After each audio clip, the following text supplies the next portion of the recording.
welcome back to my film and TV channel. Yes, we've got a BBC episodic thriller to look at today, which, as you know, with the BBC, people usually like it or hate it. There's no real there is in between, but not so much.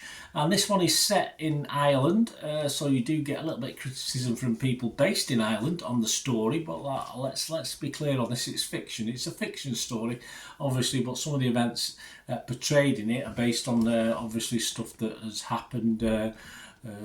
Magdalene sisters, I will say now, over in Ireland. So there's a little bit of controversy with certain people, but most people like this. And the thriller is called The Woman in the Wall.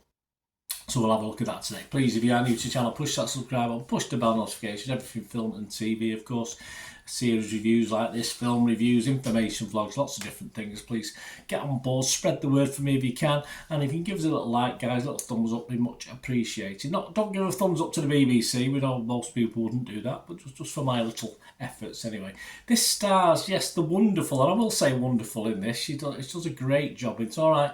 We've got a lot of, as Irish reviewers have noted, we've got a lot of parachuted in actors here who aren't Irish, who are trying to do Irish accents, and obviously to little or no success. I'm not going to say there's any much success in it, but as a watcher, as someone who doesn't particularly know the accents, it doesn't really bother me that much, but some people will be bothered by it. But anyway, Ruth Wilson, the wonderful Ruth Wilson in this. You've got people like Simon Delaney, Mark Huberman, Philippa Dunn all starring in this, and there are some genuine acting, some genuine Irish actors as well.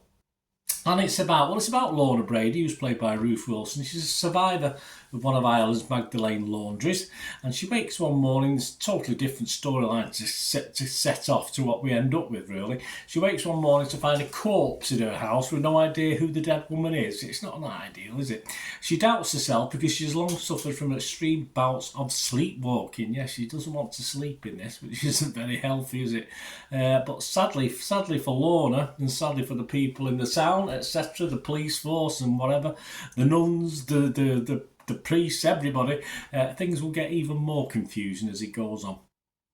Scores on the doors, yeah, very positive. Rotten Tomato audience, 92% positivity, so 92 out of 100 people were happy with it.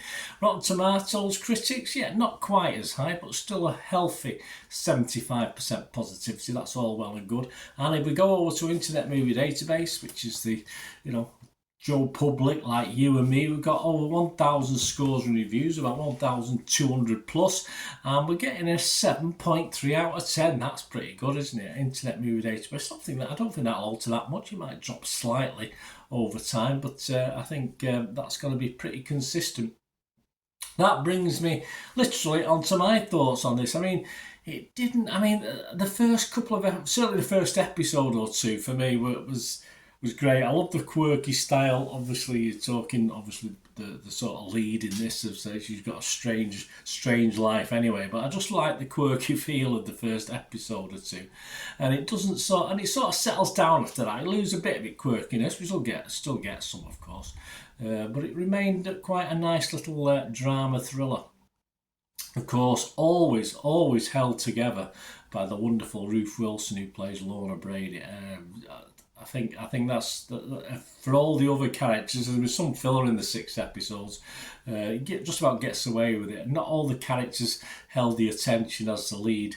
Of course, Lorna Brady, played by Ruth Wilson, did, and that's probably a little bit of a weakness in it. But there's enough screen time for this young lady to make it very, very watchable. And it also covers, of course, as you can gather, with the Magdalene laundries, it also covers a darker subject in Irish history, and I thought it covered it reasonably well within a fictional drama, which is what it is. It's not a true story, and it showed due respect. As I said, although one or two Irish reviewers are not happy that it's still being talked about, but it's there, isn't it? It's just something that's happened in the way we get slagged off for British history for what we did to Ireland. It's there, it happened, it's a fact of life, and that's all there is to it. That quirkiness early doors, may actually, even though it appealed to me, may turn some off. For instance, my good lady will probably not have watched past episode 1 or 2, but she might have liked it from episode 3 onwards. So, because I say, it did settle down into more of a thriller as it went on. But for me, it worked. So people may be turning off after 1 or 2 episodes. But generally, as you can see from those scores, everyone's most people are quite positive on it. I think this is overall was a very, very good watch. Well done, BBC. I mean, I say there'll be people who don't like it, but one of the better, quirky BBC thriller dramas that I've seen for a while, and totally recommended by me. And my scores reflect that. I'm going to be positive if it was Metacritic. I'm going to be fresh if it's Rotten Tomatoes, and I'm going to give this a healthy indeed 8 out of 10, even better than Internet Movie Database. Mainly because of that start, I think, and as I said, it totally kept me engrossed. I had to watch this weekly. I couldn't binge watch it. Sadly, it was on weekly. So yeah, I'm going to give this an 8 out of 10 because it certainly kept my attention, and it went from A to Z. We got to a finish as well. All right. There could be a sequel, but I don't really see the point of it. It was just a really good 6-episode drama, so thriller drama. So yeah, recommended. Let me know what you think, guys, if you get to watch it. It'd be great to hear from you. Till we meet again, last one thing, don't we? Please stay safe, everyone. Bye for now.